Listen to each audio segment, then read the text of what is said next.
Hi, super friends. Welcome to the rabbit hole that we call SUPERnormal, where we delve into all the parapop culture topics that you love. So throw on that aluminum foil hat, get the popcorn ready, and make sure you hit that like, subscribe, and bell notification to let you know when new episodes of SUPERnormal drop. Sit back, listen with an open mind. Enjoy the show.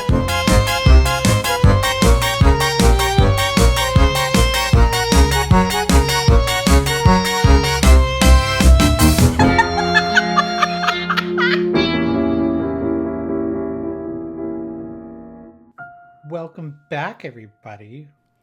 Welcome to the place that we talk to each other. I call it my special place. It is a special place. This is a very special place that we are creating together here. The SUPERnormal family.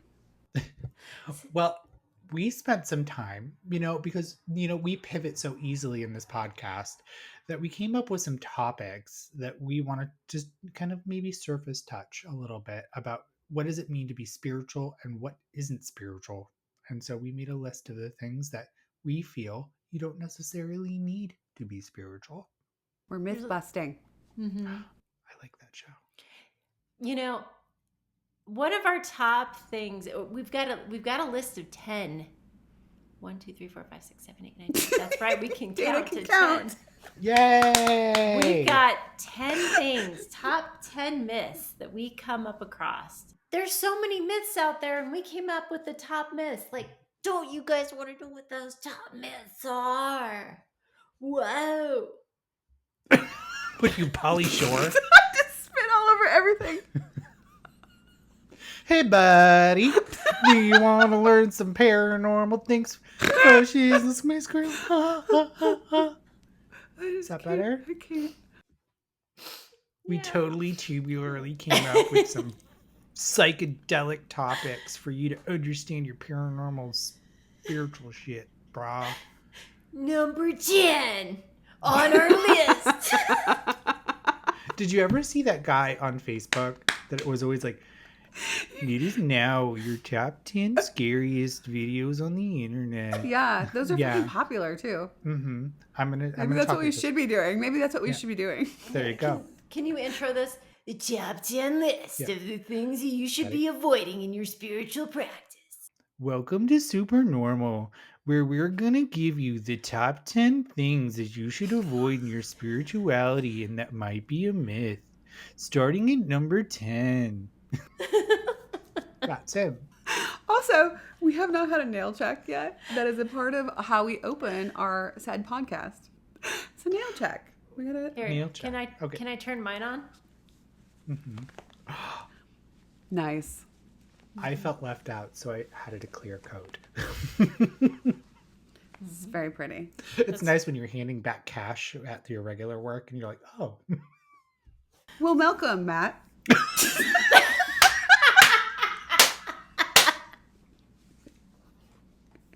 I feel really walked on right now. Yeah, well, that's okay.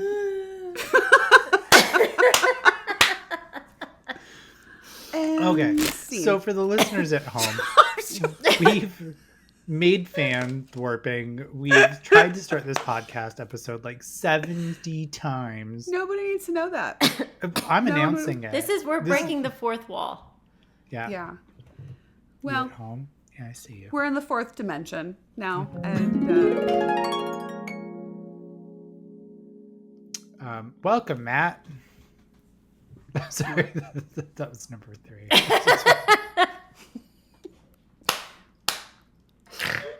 What? Number 3 on our list was welcome, Matt. Okay, got it. It's like, what? Welcome, Matt. Fucking broke me. Because Matt legit read that. Welcome, Matt. Matt. It was about him. I swear I thought it was too. Yes. I've never heard Dana laugh like this before.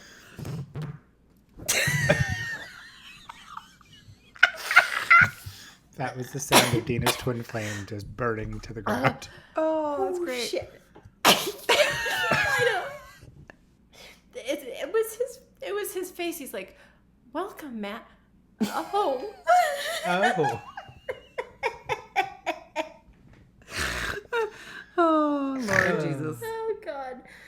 Oh, It's going to be really fun getting to that one and just watching her stay kind of solid because she's going to go back to this moment. Ooh. Okay, here we go. Okay. So, do you want to start diving into those myths? Why don't we start with the welcome mat myth Yeah. that is spread around the interwebs of inviting in anything because you have a welcome mat at your door. So if you apparently have a welcome mat, If you keep on saying it, you're gonna kill me. hold on. So apparently if you have a welcome mat, you will be inviting in demons and spirits and just anything to your home just because you have a welcome mat, which is not true. Do they cook if I invite them in? No, I wish that were the case. If that were the case, I would have my house just spick and span all the time with all the spirits that come through when I do mediumship at my house, literally every day, pretty much. So having a welcome mat at your door does not just invite in anybody. The same way that having a welcome mat at your door doesn't mean a human person could just open your door and walk in. At the same time, the spirit world doesn't need a welcome mat or a door or anything physical to be around you. They just are. They're on a different plane of existence here on top of our world. I heard this, and you know what I did? I ran out to the Big Lots last time. I heard Megan and Alisa say this to me, and I got the Ouija board welcome mat. I mean, I was like, if that's I'm a going to good get one. haunted, I'm going to get real haunted real quick. Yeah. You go big. I mean, honestly, if that were true, and we could do things like that, and that would make it so spirits would just show up all the time and make it that easy. God, wouldn't that be so much easier? I'd staple 7 welcome mats to my wall. Right? And then we could just, whatever we want to do, we just kind of say, come on in, guys. They spirit really has much more to do with intention and making that connection in a different way. It really has nothing to do with having a welcome mat or any other physical thing. Really, it's about us and our energy. Now, what are your thoughts about mirrors being portals? So that's number 2. We're moving around the list, but that's number 2, Matt. So, mirrors are not portals. Mirrors are just reflections. So, so the myth is that if you have mirrors, especially if they're facing your bed or facing each other is another one, then they're a portal to some other dimension or spirits can come through or something like that can happen.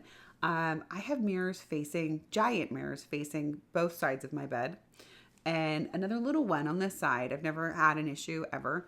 And if it were the case that everything that's reflective was some kind of portal, then our eyeballs would also be portals. So would sunglasses, glasses, the screens of your phone, anything else that's reflective that mirrors in some way would also be a portal. So I guess you guys are fucked.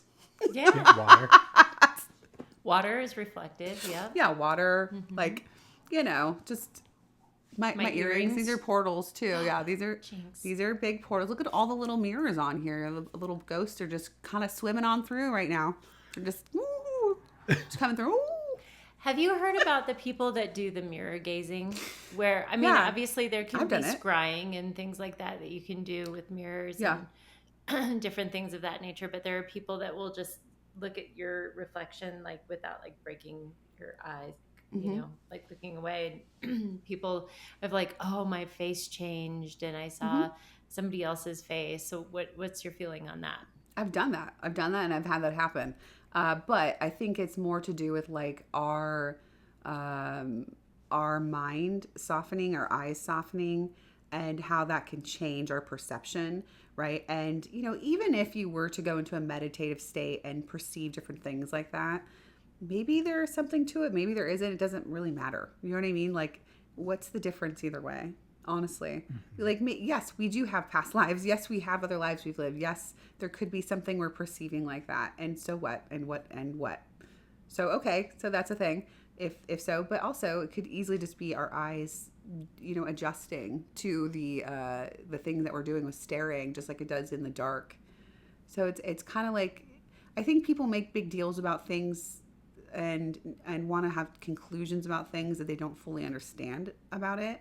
And again, even if it is something, then okay, cool. Then like it's an experience, and you can just kind of put that in your back pocket and whatever. But the welcome mat and the mirror are kind of the same thing. Like, we don't have to have a thing to have spirit come through, or to go into a passive state or a receptive state, or anything like that for anything like that to happen. So, but there's also, in the ancient times, there are those, I don't remember what they're called, but that you would sit, and basically it'd be like you'd sit in this dark space with a mirrored surface and stare at it, and then it would induce altered states, essentially, right? So it'd be kind of like traveling into what they would refer to as like the underworld, right? Sort of like traveling into the underworld would be like being induced into those states through the scrying, right? Through staring. When you stare at anything and you soften your gaze, you move into altered states. That happens. So it's like a technique you can use, but unnecessary to have to do it to go into those states as well. But there seems to be so many different ways to go into those states. And it's not scary. And I think that's no. more often than more than anything, it's just not a scary thing. And to make it, just because you put a welcome mat, yes, there's a door there, you can open the door, but you can open the door in any other way. You can have, you can change your awareness in any other way. It doesn't have to be a mirror. It doesn't have to be a door. It doesn't have to be anything. It can happen in a lot of different fashions and ways. But it also doesn't mean that it's scary. And all it takes is us bringing our awareness back to ourselves, and that we are in control all of the time. And I don't want to be a spoiler alert of a lot of our future things on this list, but I might say this multiple times during this list, but we are so amazing and powerful. And I feel like so many myths that go around in the spiritual areas and social media and things like that are very disempowering things of like, something's going to get you, and this is very scary, and your power is going to be taken away from you. And that's not really the case. You are so very powerful, and you are so in control at all times. And so I think it's really important to take back your power, and whenever you hear something like this, but also know that as you navigate whatever spiritual practice you're doing, you are always in control. Yeah, it's a lot of fear-based information that keeps you disempowered. We see that in major religions across the world. We see that in cults. We see that in certain communities in general. And it's knowing your power that keeps you in a place of sovereignty and a place of being able to make good choices for yourself. And that includes, spiritual and paranormal information. Got to use critical thinking. Just, we're always going to come back down to it is critical thinking, ask questions. So what about, needing to have some kind of outside source to protect you, or, some kind of spiritual condom? Spiritual paraphylactic. Is that called? Yeah. That was So at what the do you guys section think? of the metaphysical store that I went to. There was like a big thing at the top that said spiritual protection. Yeah, you don't really want to get a spiritual transmitted disease. Yeah. Was that section 18 plus Yeah. in the store? It was. So then, we hear about people talking about needing crystals, right? You and I both put crystals in our bra when we first started out, thinking we needed, some extra juice, a little extra something that would help us connect or whatever, or protection. Well, I did it for other reasons. I'm just going to be honest. Reasons? Yeah, because I'm not as well endowed as you. So I like I'll add extra rocks in here. Yeah, just fill it up. Fill it. I was like, another cup size. Yay. Yeah. Yeah. But it also, I was thought it heavy though? Didn't that hurt your back? I didn't really care. It was all about the look, a little bit of oomph. But, it also, they said gave me protection. That is some uneven, bumpy boobies. Mine worked, just to have it until it fell in the toilet. And then I pretty much stopped after that. Yeah. But I think every spiritual girly got the crystals in the bra. I think that was just a standard practice of like if you were a spiritual girly, you had crystals in the bra at some point. Matt, where did you keep your crystals? Well, luckily that this community is really a majority of females, that men don't have to put crystals in anywhere. So that's really great. We haven't came up with that idea yet. Yeah. Well, you could just hold it if you want to just hold a Yeah. crystal. Yeah.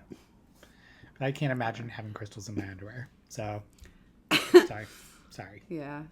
A crystal or crystals in my underwear. Yeah. We'll leave it at Yes. that. Yeah. It's pretty uncomfortable, probably.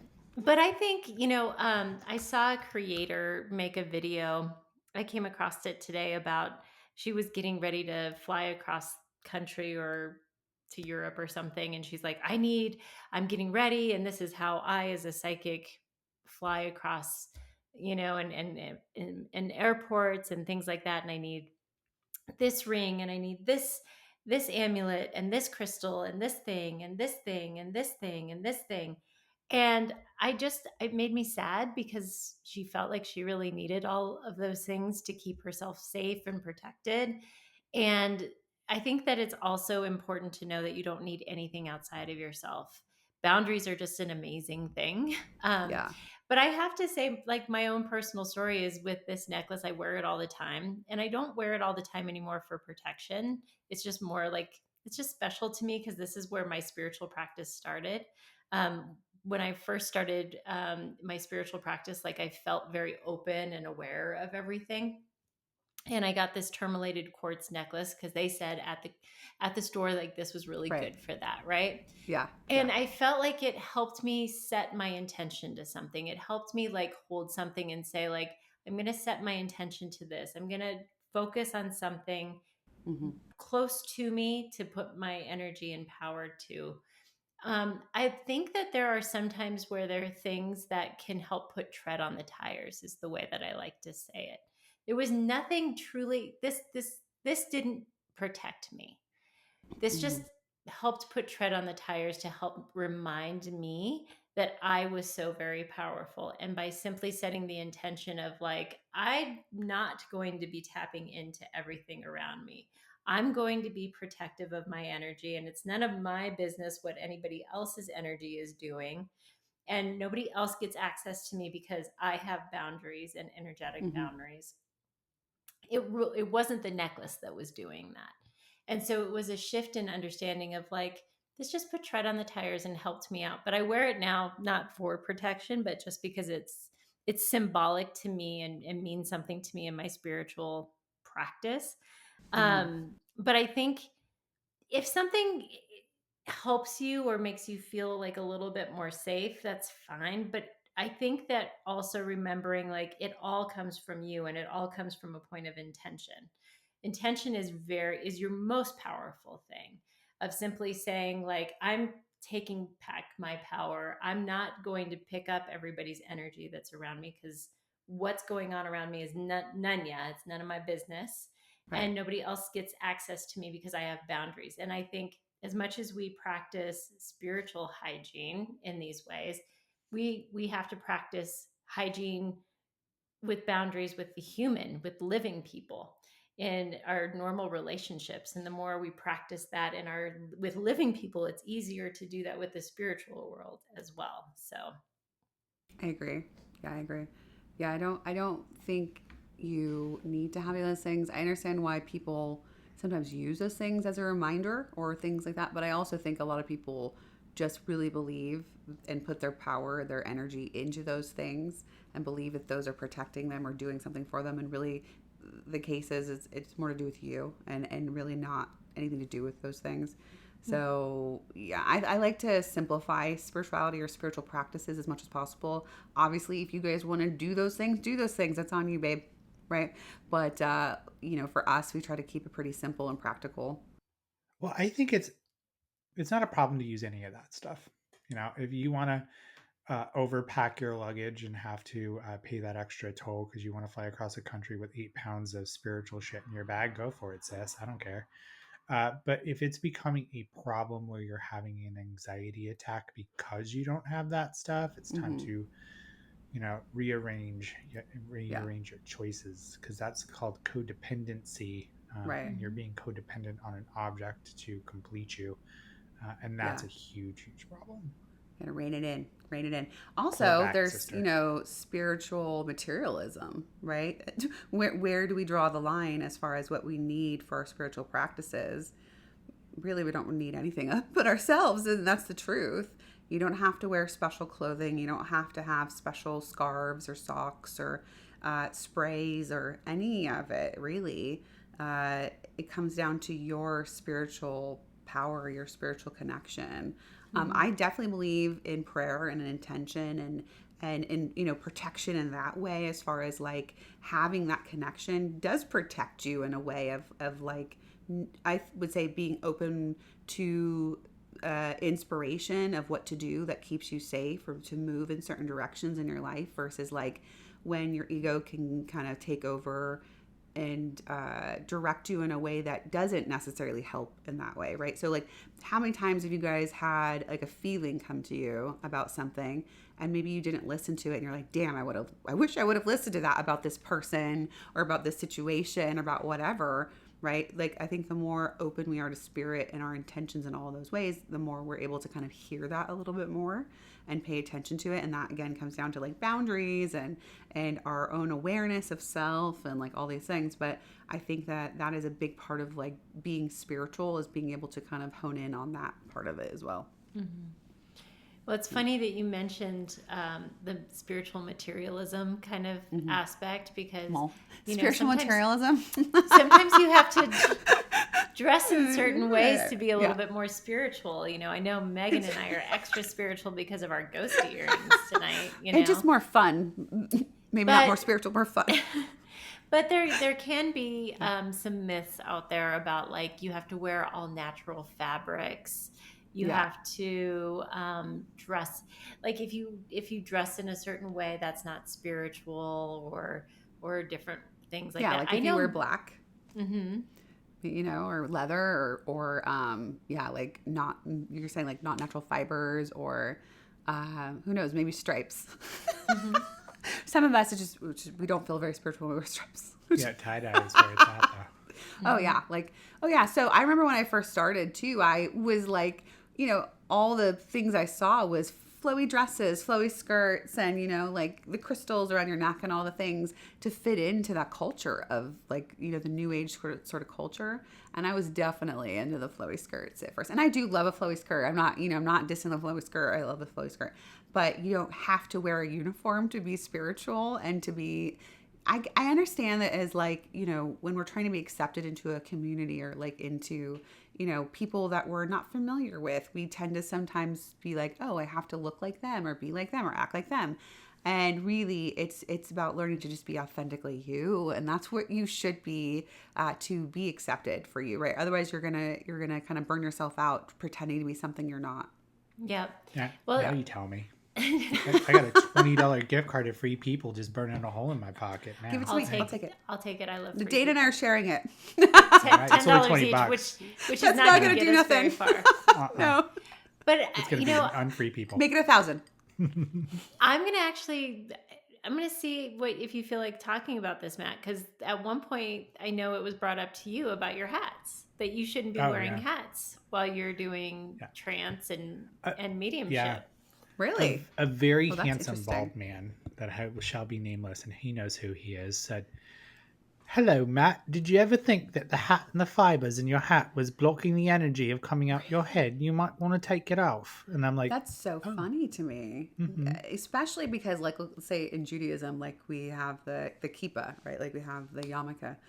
Or in Muslim cultures, they have something that they wear on their head as well. I'm sorry, I don't know the name, if there's this particular name for that. Or same with like the women, head covering, and even Sikhs, like having the hair and wrapping. It's actually supposed to enhance your connection to spirit, enhance your connection to God. So that's really interesting that like in spiritualism, and I'm just going to say spiritualism because I have a feeling that's where that came from. That's apparently not the case. Yeah. Wow. Oh, are we switching hats to the black hat now? Yeah, because you just gave me free permission. Yeah. It's really funny is he did follow it up though. I have to say he goes, "Oh, the sexy mediums are bald." And then I got them. I was like, "Thank you so much. I appreciate it." That's funny. I'll slide you a $5 bill later. It's really funny. No, it made sense though. In a little bit of a way, I can kind of see it making sense from an energy perspective. How does that Because he make said sense? the fiber, like it's your choice of hat, nylon or something. I don't know. I'm giving Did him you feel a grace for his difference? Yeah. Because is you it- tried it. No. Okay, so I mean, to me, you did the Pepsi taste test. Like, Yeah. you know, I think you have to test it out. Like you just did the Pepsi taste test, white hat, black hat. Let us know in the comments which one you prefer, white hat or black hat on that. I feel more spiritual in the black one. It tracks. No, not really. Honestly, it made no difference. It made no difference. It is what it is. You know, I was more uncomfortable because I'm a hat person. So to have to take off my hat made me uncomfortable and added tension. So, yeah. Interesting. No. I think it's important to be you. Like, What you're comfortable. Yeah, because especially for trance, you have to be incredibly comfortable to move into those kind of altered states and relax. So if you're not comfortable, that's not going to work. So if you're like thinking about the fact that like, oh, I'm not wearing my hat or whatever it is, like that's going to get in the way of that much more than wearing a hat. But it's not a codependency to my hat. So just kind of going back to all those tools and stuff. It's just my personality. It's my style. It's what I like. It keeps your head warm. Yeah. It's like me going up to you and being like, Megan, you should shave your head. It'll make you a better medium. No, you don't want to because it makes your style is your style, right? Yeah. I Would do you what I want, shave bitch. your head? do what I want. I'm like, no, I'm good, guys. Thanks so much Thanks, for your awesome. unasked for opinion, but I'm good. But it's really funny that other people have opinions about what other people can do with their bodies. Like it's like you can't eat meat, you can't have sugar, you can't drink alcohol, you can't get a vaccine, and you definitely shouldn't take your meds if you're a spiritual person because all of that will hinder your ascension to whatever you're ascending to. Yeah, it's such a personal journey that I think there needs to always be nuance and gray area when it comes to personal choices for ourselves. And I have found that none of those things hinder my spiritual connection whatsoever. So, I mean, obviously, when we're talking about substances that alter you, there's a time and place if that's something you want to be doing it versus when you're trying to be connecting spiritually, like as a medium. Like, let's say there's ethics involved in what you do and there's responsibility, and you shouldn't be inhibited in that kind of way through some kind of substance that's altering you outside of having to take specific medications that you may need, right? That's something different. But yeah, like, people will say, oh, if you get a vaccine, then you're something terrible.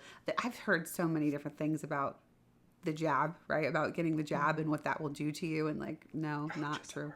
The jab. Yeah. But yeah, I mean, how many times do we hear like that's going to block your abilities? Like, right. Or toothpaste.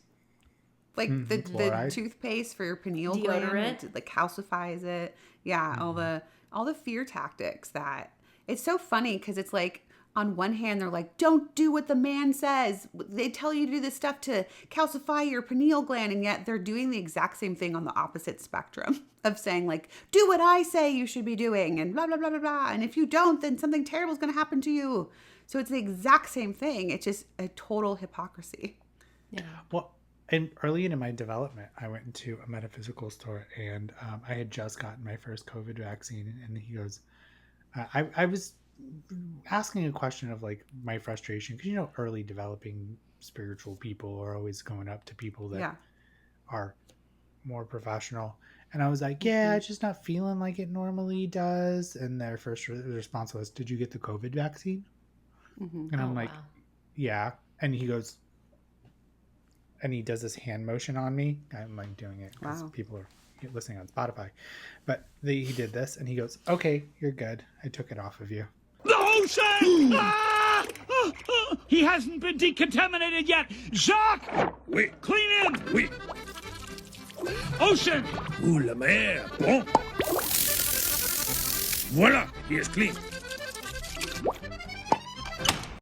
Oh, nice. That's why you're the great medium that you are today. It's Yeah. because of that. Thank you, sir. Steve. Yeah. Thank you so much Wherever for you that. are. Thanks, Steve. So But great. it's a real thing. It gets said very commonly. Yeah. It's always the people, and I think too of realizing what works for your body and what doesn't. Exactly. And I know, like, there's a lot of people out there that like you shouldn't be eating meat, you should be on a vegan diet and things like that. I've tried being on a vegan diet. I'm not. You don't like me as a vegan. Me as a vegan is not. I need meat. Yeah. I am a meat eater. My body needs meat. There's different blood types that do better with like vegan. I'm And O there's positive. yeah, like you need some meat in your life, right? So I think did it's beat the vegan thing though. I did do it for 6 months, and I missed meat. Yeah. I'm saying, but like if you're vegan, I love that for you. Like, you know what I mean? If you're vegan, I love that for And you. it Like, works do for the you. thing. Yeah, like do it whatever reason you have behind it, right? Everyone has their own personal reason of why they do what they do in their life, but you know, let people be them. Right? Let people do the thing. Is there more nuance to it than that? Yes. Is there things that we could change about how we treat animals and how we have farming and all that? Yes, absolutely, 100% agree with you on that. Because I'm going to hear it in the comments and I know it. 100%. Like, I support it across the board, right? But that has a lot to do with other things that we just, there's like, you know, there's a lot of things in life we could definitely make better. I also want to take a moment that it is super normal to have a psychologist or a therapist and a spiritual person also in your life, and it doesn't need to be one or the other. No. I think that we need to have a little bit more of a super normal mentality around defining that and saying, because you're a spiritual person that is a guru or whatever it is, you're not a therapist and you should never touch somebody's medication. Because you don't know exactly what their diagnosis is, what the medication that they're on is for, and what it's like to come off of that. And I think as this is a 100%. reminder to the people on medication, it's working when you are taking it and you feel great and you want to get off of it. So talk to your doctor. Don't go to a spiritual guru to ask them if it's hindering you. Talk to your doctor. And I already hear it in the comments, oh, big pharma. Talk to your doctor. Ignore those people that are talking about big pharma. You're on that for a reason and it's helping you in some capacity, and just go with your doctor if you want to get weaned off of it. Don't go to the lady in the metaphysical store and trust her guidance, because she's not a therapist or a doctor. I cannot stand seeing videos where people are saying like, oh, if you're taking this kind of medicine or you're doing this kind of thing, stop right now because it's going to do this or that to you, in some kind of fear-based way that has nothing to do with any kind of research or anything that makes any sense. And people listen, right? Like, people have been hurt by that. People have actually been hurt by getting off of antidepressants and not weaning off, or other medications, anti-psych meds, right? Because people tell them, oh, actually, if you're having psychosis or you're having like other schizophrenic things, it's not that. You're just psychic. You're just experiencing spirits. You're fine. Like, no, bitch, like... People are bitches tonight. I'm just telling you. You can have an actual medical issue with those kinds of things, and also to have spiritual awareness, which is a separate thing. Those are two different things, and one may need to be, you know, worked with a doctor, with a professional to get you to at a place of balance and level with a medication or some other kind of way, and then you can pursue something like that. But you have to look after you first. Like, you can't go off of these kind of videos and stuff that are telling you, oh, this one and all means this one thing. No, like, there's so much nuance to this stuff. While we're on this topic, I'm going to pass it over to you, Dana, in a second. You can have a mental disorder or a mental illness and still be spiritual. Yeah, that's what I'm saying. You can totally be. I know many. Plenty of people. Yeah, plenty of people that have something. And it doesn't mean that you're broken, because the body and the soul are two separate things. Right. And the body can have a little bit of a different path. It doesn't mean that you're broken. And I think I hear that quite a bit. And I know that you had said that, Megan, but I want to repeat that because that makes people feel less than. Yeah, it's ableist. It's literally like, yeah, your spirit is perfect. Your spirit is perfect, whole, your body, the spirit that the body's functioning through may have issues, and when you deal with those issues in an appropriate way, then you're able to do what you need to do, right? So Dana, you could speak on this. Oh yeah. No, you have to, like, I think one of the most spiritual things you can do is take care of your mental health 100%. and do it Yeah. in the right ways with the proper people that understand how the brain works and how the biology of it works and all of that. Like, I think it's really important. One of the things that I wanted to talk about when we were talking about medication and taking substances, because we did mention, like, what if you wanted to drink? What if you want to have go gardening? I think that's what what the cool kids are calling it on TikTok is gardening, Is it? right? What does that mean? You don't know Educate me. I'm a you don't know millennial. what gardening is? No. No.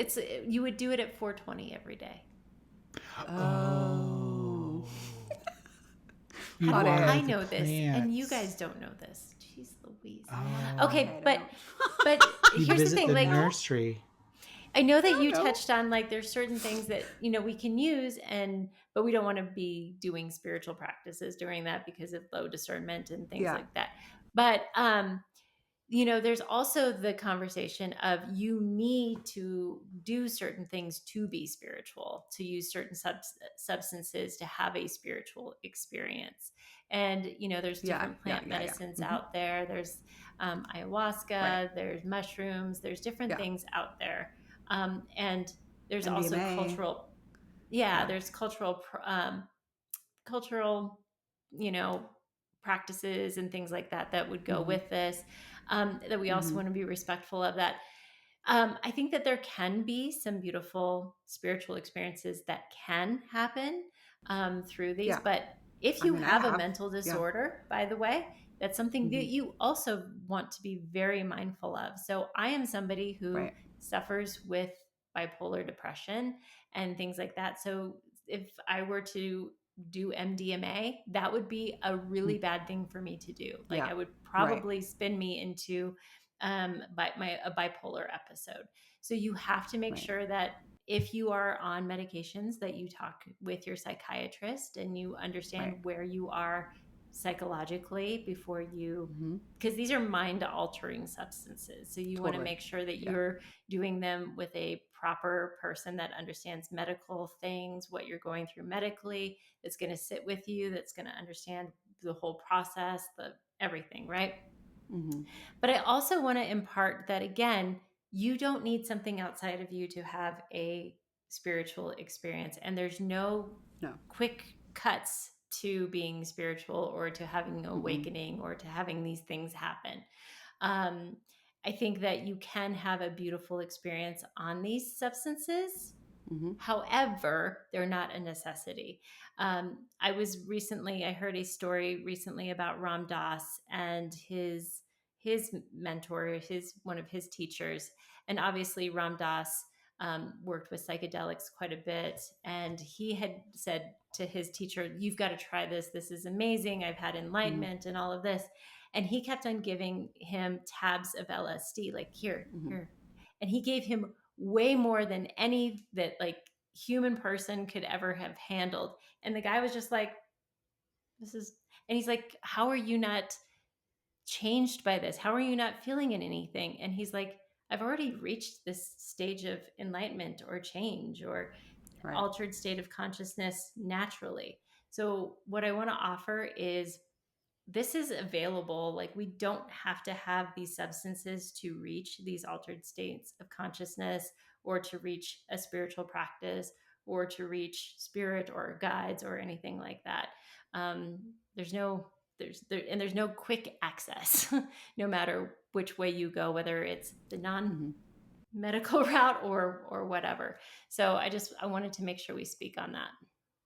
Yeah. And honestly too, I think that people that try to go that route and bypass some of the things that come along with, kind of opening to a spiritual path first and doing more self-work first, tend to have a very hard time when they go through those journeys because they're not quite prepared for it yet. You know what I mean? So it can be very jarring for people And some people can have a very bad trip or, good trip. And there's obviously everything in between. But again, that's going to be like a personal thing for people. And you have to understand all that nuance that Dana just talked about. Mm-hmm. So explore responsibly, but also have a donut. Have a donut. Yeah. You are I want a donut, one of have a the most donut. spiritual Yeah. things we can do as humans is enjoy life. Yes. Enjoy the donut. I agree. Mm-hmm. But have balance. Because balance is needed. You can't, if you swing one way too much, not great, right? You're like, no, I'm not gonna have any pleasure in my life. That's not fun, right? You go the other direction too far, you have health issues, right? We're diabetic now, and we're having all sorts of problems with the body, and it doesn't feel good. And our health is the most important thing, really, because what do we have if we don't have our health? If we're having issues that are self-induced versus things we can't help, right? There's certain things of health, things we can't help, but those things we can. So trying to find that place of balance within your life is part of our spiritual tasks, right? That's one of the first things my guides actually taught me and told me was balance within all things. Balance within all things. Yeah. Yeah. So don't go slam a six pack of Krispy Kreme to your face, Sarah. I mean, you can, Sarah, everything. but then balance it out with a salad. Sarah. Yeah. Yeah. Balance with at least water. Sarah, we're not judging you. No. Is what you need to know. But this all backs up into another great myth.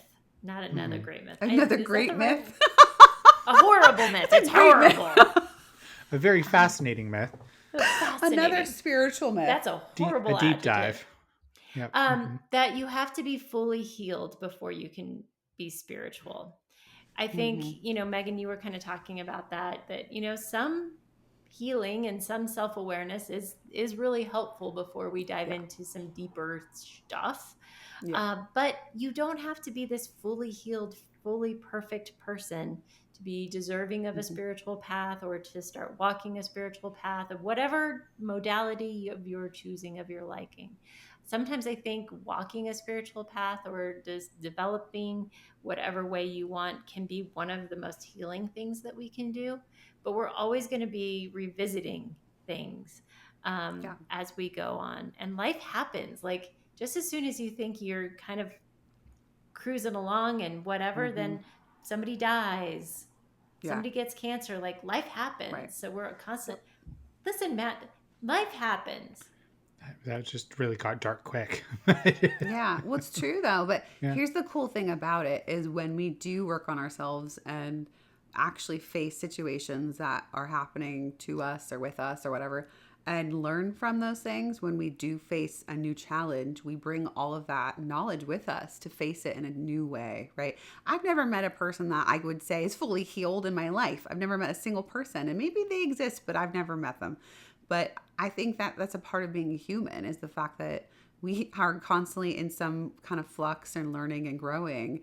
And I don't even know what it means to be fully healed. Really, what does that even look like? I don't know. Continual work, right? Like facing ourselves, facing our stuff when things come up, being honest with ourselves.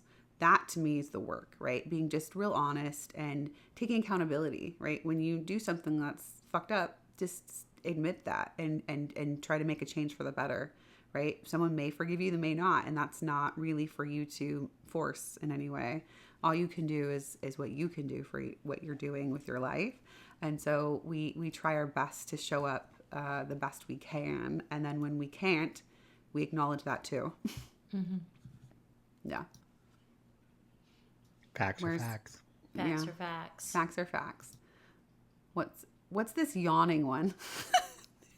there's a yawning it's just myth. Matt being Matt, because I put that on the list because I saw somebody on TikTok being like, when you yawn, it tells the world that your spirit is cleansing itself.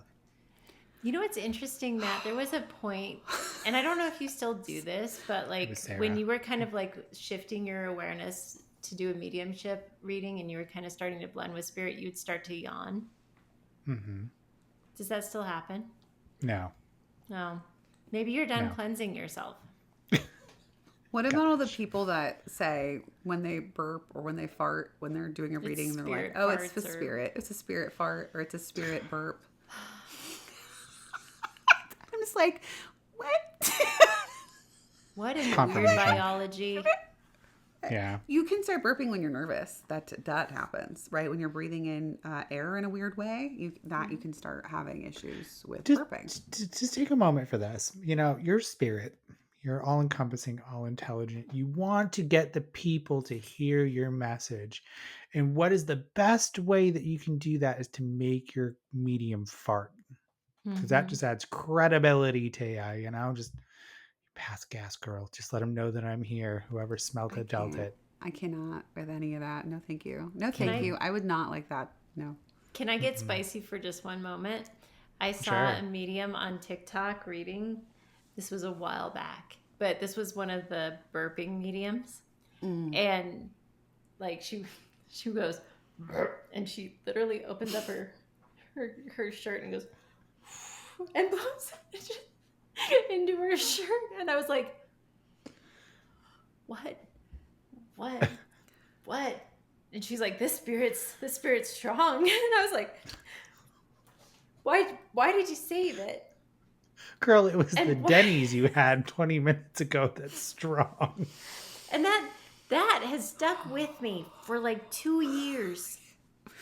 To And each every their time own. I'm like on my For You page and I see her, I go, that's what That's what what's you in my remember about head. her mediumship is the burp and the blow into the shirt. It's My in my favorite head. was one time I saw a medium actually fart as well, but they were sitting Indian style and they pushed themselves off the floor with their hands and their arms went straight and they were like an inch off the ground. It's like, Can you imagine Tyler Henry sitting there on stage and being like, "Oh, that was a spirit fart." kudos to the God. arm strength though, because that was like a good inch off the ground. It looked like you ever see Street Fighter where that guy that like his arms go out really far? That's what it looked like. I was like, what is this? You know what? I feel like that's somehow a good segue into spirits aren't stuck. They loosen everything up in the organs and on the So- other side. Yeah, so I'm sure you all have heard, you guys and everyone in the audience has heard of people saying spirits are stuck in haunted locations. Spirit gets stuck here for a certain amount of time, or you know they're stuck in a plane of the earth in some way, right? They're stuck in the house. They're stuck on the plane of the earth.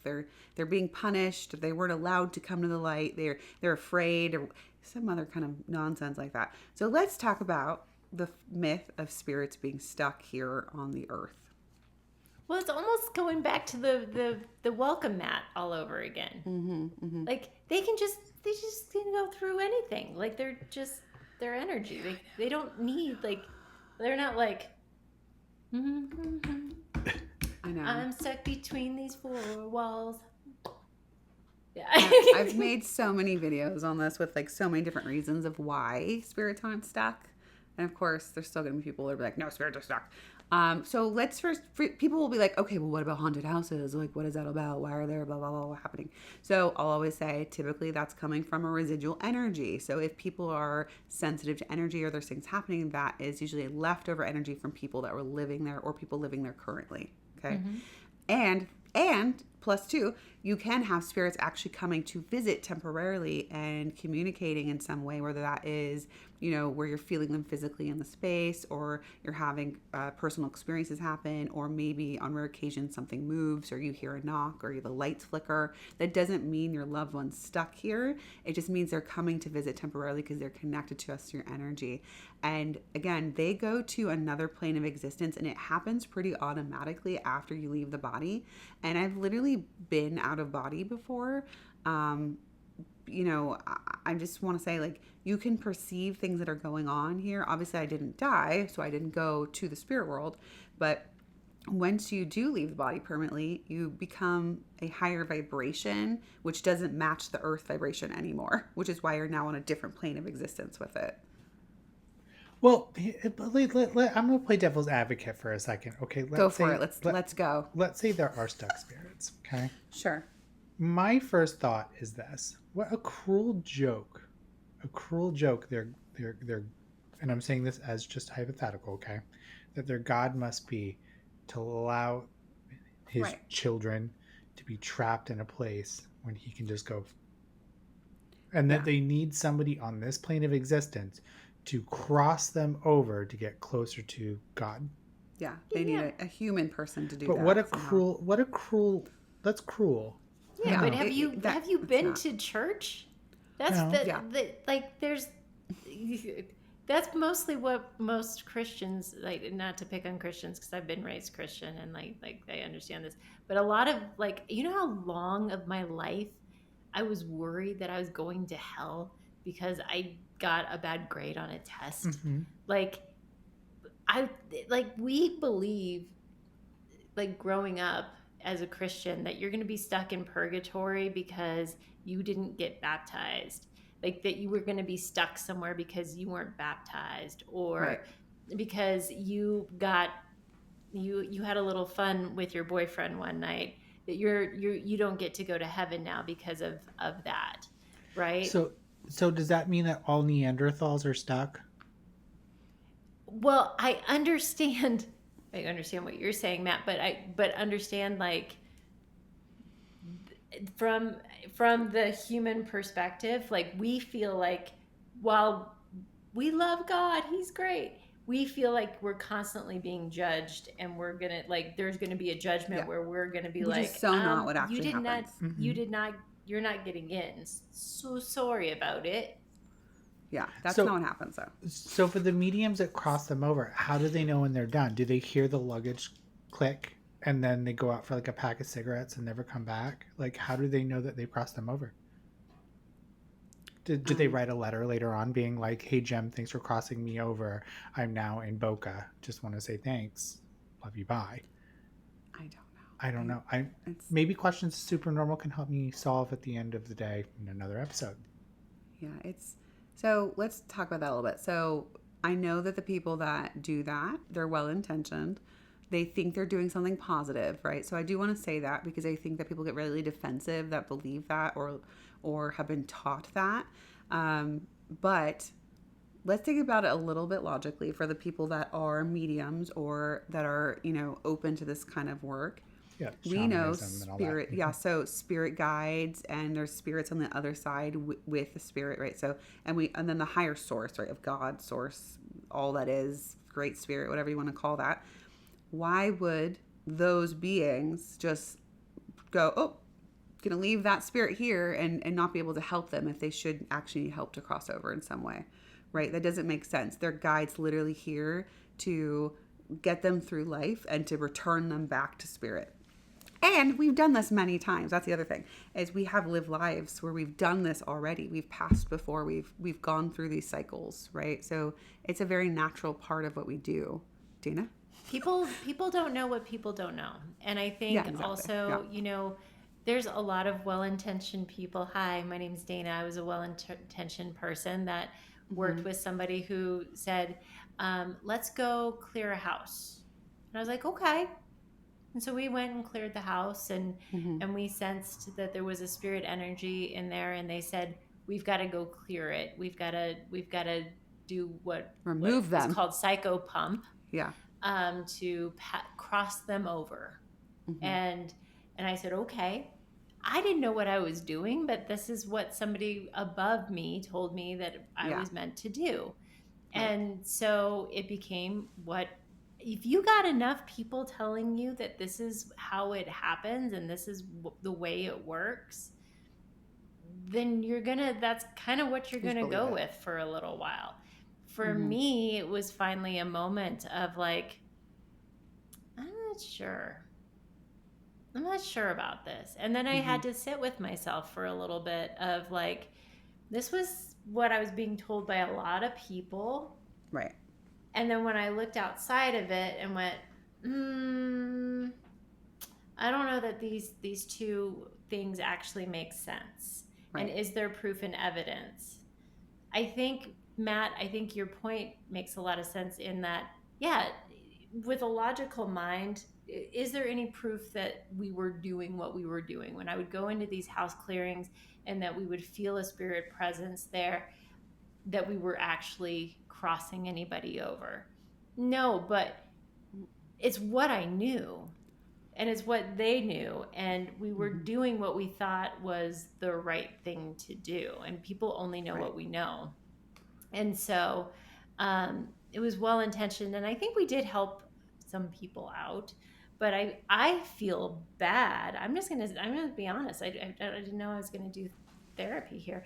I feel bad for those times that I may have misled people with information back then, very, very, very, very early on when I was working, of like, yeah, no, I'm gonna cross them over. They're stuck here. I'm gonna get them out, because I was one of those people very early on. But that's what I was taught.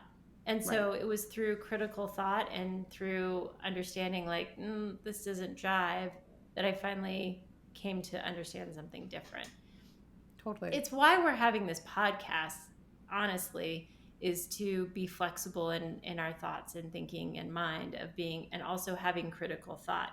When we step into a spiritual practice, we're doing things that we can't touch, see, feel, hear, and we're learning discernment. And as we're processing that, we're looking to people that are a little bit further down the journey than us for guidance, for like, oh, you sound like you know what you're talking about. I'm going to listen to you. And sometimes along that journey, we're going to go, oh, you didn't know what you were talking about that whole time. Right. True. So that was a big part of my story. Like, we don't all get lucky and walk in and find the right mentors or teachers, even when we're well-intentioned to do so early on. Totally. Yeah, I get that. And that's why I wanted to say that, because I think that it can come across as like, you bad, you bad people crossing people over. How dare you? And it's just what people know, right? And I think that, the more we know, the better. The more we can question what we're currently doing and why, and what's the evidence behind what we're doing that shows us that this is legitimate or not, right? Like with what we do as mediums, why we call ourselves evidential mediums is because we rely on the evidence that comes through from the spirits that come through that we don't know and we don't know anything about, right? And it's being validated by someone who did know them and who did understand that kind of specific information. And so that way we can show this is a legitimate thing that we're doing, and we can show that we are in communication with the spirit through that information. Now, the things outside of that, like crossing spirits over, how do you do that? How can you show that, right? You can't really show that. And that's where I come from as far as I don't believe you have to cross any spirits over. That has not been my experience in any way. And it doesn't make sense to me at all either, for again, so many reasons. So I would, for anyone that is listening to this that thinks that we're crazy or is angry at us even talking about this, if it's triggering you some way, I would just ask you to re-examine your own belief system and why you do it or why you believe it is real, without the need to defend it, right? When we feel that strong need to defend something, that's coming from our ego, right? If we could just be open and be objective to question it, that's going to give us far more answers that are more likely real than the ones where we are like, no, it has to be this way. And that also takes me to spirits don't haunt graveyards. That's a part of the not being stuck part, right? Oh, man. Yeah, I know. I mean, we have lots of people that like to go take their Ouija boards to the graveyards and go sit and try to talk to spirits, or people that, may think that they have to go visit their loved one at the graveyard, at the cemetery, to commune with them and communicate. And the truth is your spirit is not stuck in any one place in any way. So while it's fun to think about spirits, hiding behind graveyards or like the headstones and jumping out and saying boo to people, I don't think that's exactly what's happening. Now, I like to give this analogy, like picture your 6th grade shoe, right? It was a light up shoe. You fucking loved it. Your mom went to Kmart. She was like, you want this shoe, baby? And she buys that shoe for you, right? And so every time you stop, it lights up the room. You were like the hit of the 6th grade class. Okay. Then you grow older, you get a little bit outside, your foot on that shoe, and you need a new pair of shoes. Okay. And those shoes get thrown away. There would be no need for you to carry around that shoe for the rest of your life because you loved that 6th grade shoe. You just ended up getting a new pair that fits you a little bit better. I think that's what the body is for the spirit. All right. We loved that body. We loved everything about it, but we no longer necessarily need it. So there's no reason for us to keep it around and be around a headstone for the rest of eternity because we're attached to something that no longer suits us. I always say that the graveyards are more for the living to go They are. and grieve. And they're only there because you're pulling them there with your love and the fact that you're there to grieve and think about them. They're there with you. But the minute that you leave, they're like, see you at another round of golf, Bob. Bye. Exactly. They'll come home with you. They'll be wherever you are. But the fact that you're thinking of them, the fact that we're like having that intention, they just are there, right? And, you know, I have seen some really beautiful things at, you know, parents coming to visit their I mean, I understand. As a mom, I understand. But like going to go visit their children at the graveyard and putting such wonderful, beautiful things there for them because it helps them feel better. And then, you know, having the spirits communicate through like the pinwheels, which is really cool, which I've had come through in readings and stuff, even when they've been able to do that. But like it's for the living, like you're saying. It's to help us grieve. It's to help us have that connection and to feel a little bit better and closer with our loved ones. But it's not a necessity. So like even if you have, you know, family that where there's like generations of loved ones there, you know, it's not like those spirits just don't exist anymore because no one comes to visit them. It's a lovely thing to maintain someone's, you know, burial area. But if it's not something you can do or not something you want to do, then that's, the spirit's fine, right? The spirit's okay. That's just a physical manifestation for like the living. Yeah.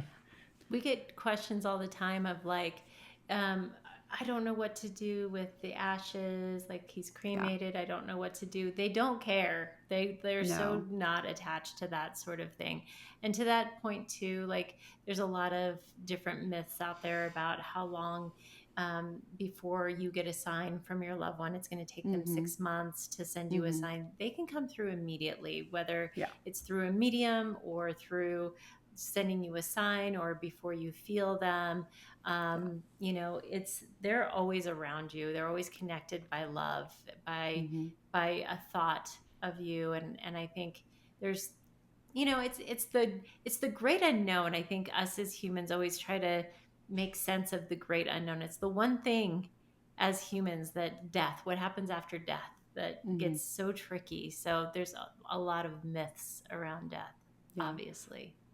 Well, there's, you know, I've heard mediums tell people, oh, your loved one's busy on the other side. They can't be reached just now. Or, oh, they need 6 more months to process before they can do, you know, some kind of communication with you or bring you a sign.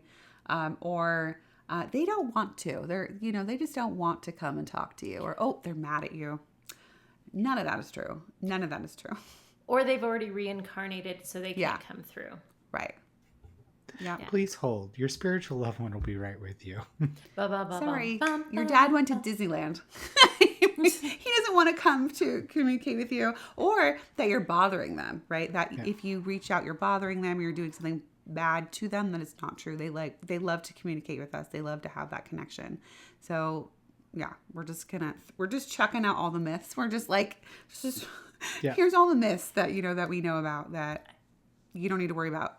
Yeah, I feel like number 9 was 9A, 9B, 9B, 9C, Yeah. 9D. 1,000 myths. F, section 7. You know, one of the biggest myths, and it's perfect that it's our final myth, is you need to find your twin flame, or you have to find your soulmate to be complete. And a lot of people feel that like the twin flame journey is essential to their spiritual awakening. That if you don't find your twin flame, then you cannot reach where you need to in your spiritual awakening. Life. Yeah. Oh God. Okay. Here we go. Matt. Here we go. Matt, since you're my twin flame, you want to take this one? Yeah, I'm going to burn you the motherfucking down. I'm burning you down. I think that, you want my honest opinion, like yes, super please. transparent? I think that it's all tied back to romanticism. We romanticize a lot of shit. I think we give people free passes to be dicks to us because we don't deserve and have self-worth to know that we can do better in life. So we tie ourselves to an excuse because we're like, oh my God, he loves me. But he promises he'll never do it again, and that you're my twin flame and you deserve that. I think it's a poor excuse for poor behavior. I also think it's a way to control other people into this ideology to keep them near us, because if I tell you that you have a twin flame and you're coming to me for a reading, that in turn locks you into me if you don't find your twin flame right away. I'm going to be like, oh girl, you're just not making those choices, right? You have noticed those people that do those twin flame readings, they're automatically going, you know, you got to make all these choices to find them. You got to go out. And then they'll see that repeat customer like 3 months later. And they're like, see, I told you, I gave you that advice. You just didn't take it. And they will actually take their advice, but you just didn't do it in the right way. So I'm going to give you another chance. And there's just this codependency around twin flames that it just makes me kind of sad. I've never seen something actually positive come out from a twin flame. I've seen people, and people don't understand that in the mythos of twin flames, they don't stay together. It's great sex, but they're going to burn the shit down. They're going to rip each other apart. And I just see a lot of, and I'm going to bitch for a second, a lot of mediums on TikTok saying that their other medium lover is their twin flame and they're making it work. I want to see it when the camera's off, because if they were following twin flames in the way it was designed by the whatever group it was, they wouldn't have lasted. And it's very abusive from what I understand. So I don't know. I'm going to pass it to Megan. Well, okay. So first of all, I do want to say the concept of twin flames is very, very old and not at all what it is we perceive as today. Yeah.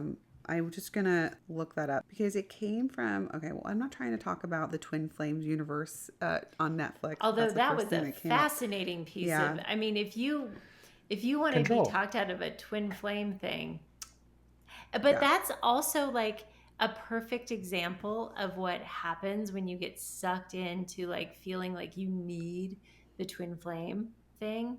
You get sucked into a cult. For sure. Well, Megan said something in a previous podcast. People just want connection. They do. We're desperate for it. So it was described by Plato in his Symposium. And that's where it originated from. So, but it, you know, of course, New Age takes everything from everywhere and just puts it all together in a weird fucking spiritual pie. Just creates its own thing with it. You know, I mean, we haven't even talked about star seeds yet. He was a little doughy when he said it. Yeah, it's, you know, here's what I tell people. Let's pretend, you know, I do believe that we have soul family, soul mates, people we're tied to, that we have connections to, right? I do actually really believe that.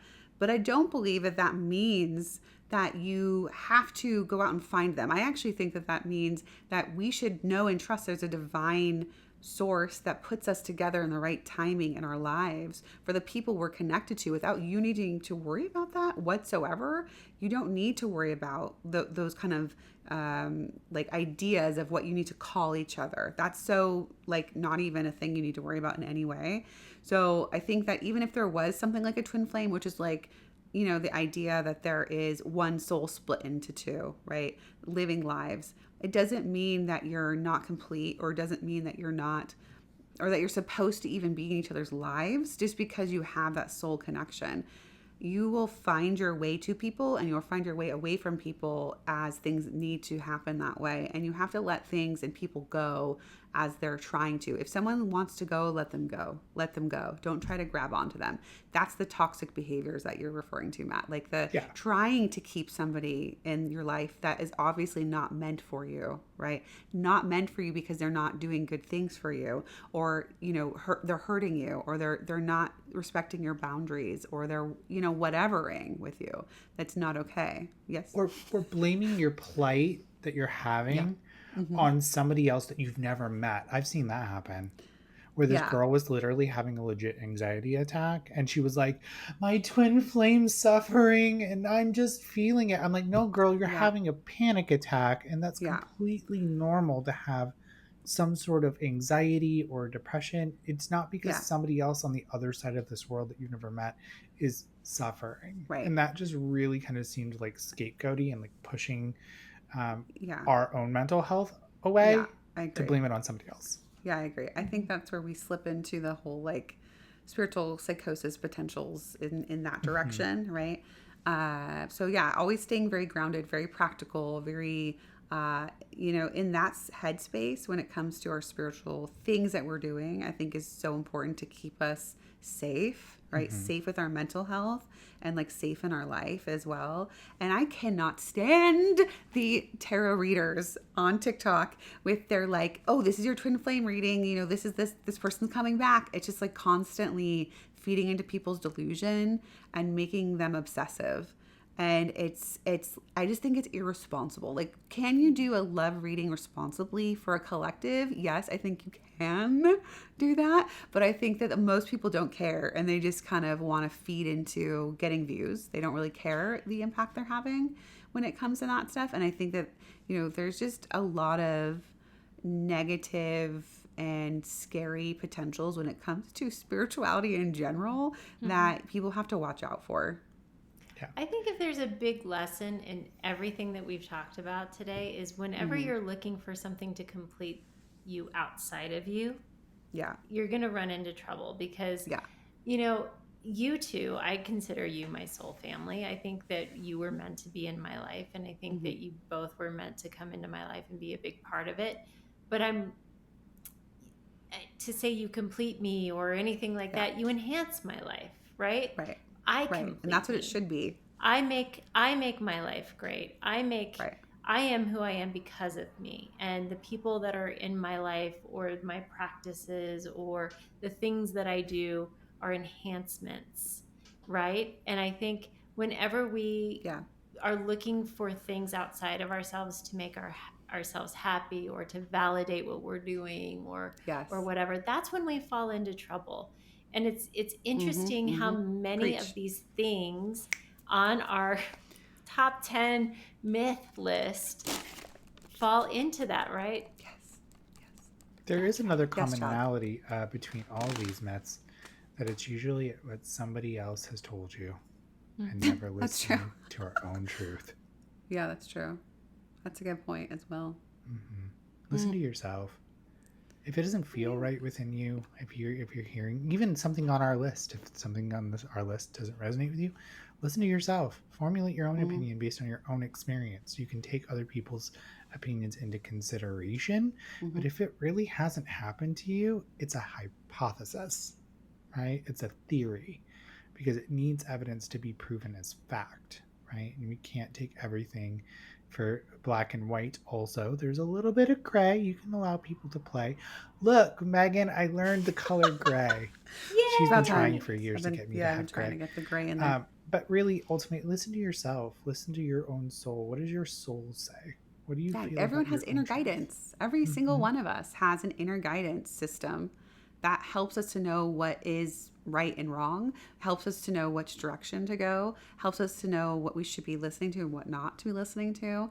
And yes, it can get muddled, of course. Like, let's not pretend like, we have that on all the time and it's so obvious. Like, it isn't always, but it is there. That's the thing I want people to know. I 100% agree with you.